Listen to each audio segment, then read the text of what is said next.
ഞാൻ ഇന്നതൊരു ദിവസം വരാൻ വേണ്ടിയാണ് സെക്രട്ടേറിയറ്റ് നടക്കുന്ന ദിവസം വരാ എന്നുള്ളതായിരുന്നു ലഭിച്ച നിർദ്ദേശം. അപ്പോൾ സ്വാഭാവികമായിട്ടും ഇന്നത്തെ ദിവസം വരുമ്പോൾ എല്ലാവരെയും നേതൃത്വത്തിലുള്ള എല്ലാവരെയും കാണുക എന്നുള്ളതും കൂടി സാധിച്ചു.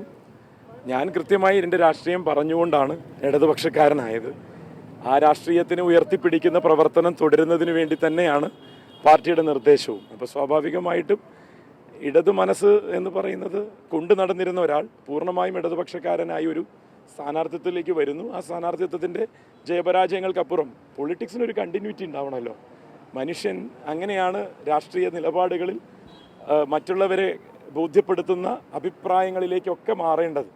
അപ്പോൾ അഭിപ്രായ രൂപീകരണം എന്നുള്ളതാണ് എന്നെ സംബന്ധിച്ചോളം പൊളിറ്റിക്സ്. നമ്മൾ പറയുന്ന അഭിപ്രായത്തിനോട് കൂടുതൽ മനുഷ്യർ ഐക്യപ്പെടുന്ന ആ രാഷ്ട്രീയത്തിന് ഇടതുപക്ഷമാണ് ശരി എന്നുള്ള ആ രാഷ്ട്രീയത്തിൻ്റെ എല്ലാതരം തുടർച്ചയ്ക്കും വേണ്ടി നിലകൊള്ളുക എന്നുള്ളതാണ് എൻ്റെ ഉത്തരവാദിത്തം. അത് തുടരും.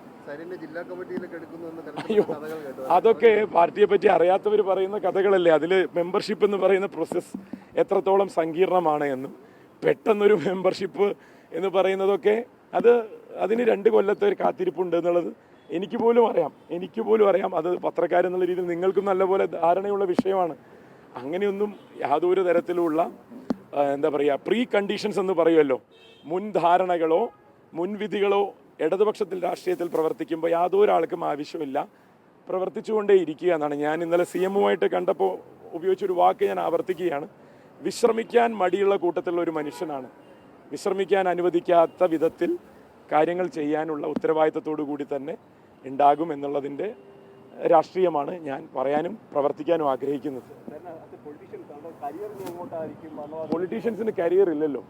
പൊളിറ്റീഷ്യൻസിന് ജനങ്ങളുമായിട്ടുള്ള എൻഗേജ്മെൻറ്റുകളല്ലേ ഉള്ളത്.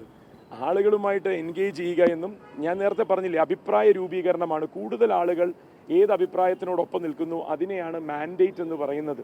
ആ മാൻഡേറ്റാണ് തെരഞ്ഞെടുപ്പ് രൂപത്തിലും അല്ലാതെയും ഉണ്ടാവുക. ഒരുപക്ഷെ ജനവിധി മറിച്ചാവുകയും അഭിപ്രായത്തിൽ ഒരു പാർട്ടി മുന്നിൽ നിൽക്കുകയും അങ്ങനത്തെ സാഹചര്യങ്ങളും ഇന്ത്യയിലും കേരളത്തിലൊക്കെ ഉണ്ടായിട്ടുണ്ട്. ഇനി വരാൻ പോകുന്ന നമ്മുടെ ലോക്കൽ ബോഡി ഇലക്ഷനുമായി ബന്ധപ്പെട്ടും സംസ്ഥാന രാഷ്ട്രീയത്തിൽ അടുത്ത നിയമസഭാ ഇലക്ഷനുമായി ബന്ധപ്പെട്ടും എന്തിനേറെ പറയുന്നു, പാർട്ടിയുടെ സമ്മേളനങ്ങളും കാര്യങ്ങളൊക്കെ വരികയാണ്. കൂടുതൽ വ്യക്തതയോടുകൂടി പുതിയ സമൂഹത്തിന് പൊളിറ്റിക്സ് പറയാൻ എങ്ങനെയൊക്കെയാണോ CPM-നെ പ്രാപ്തമാക്കേണ്ടത് അതാണ് CPM-ന്റെ നയപരിപാടി. ആ നയപരിപാടിയുടെ ഒപ്പം നിൽക്കുക എന്നുള്ളതാണ് ഇടതുപക്ഷക്കാരനായ സരിൻ്റെ ഉത്തരവാദിത്തം.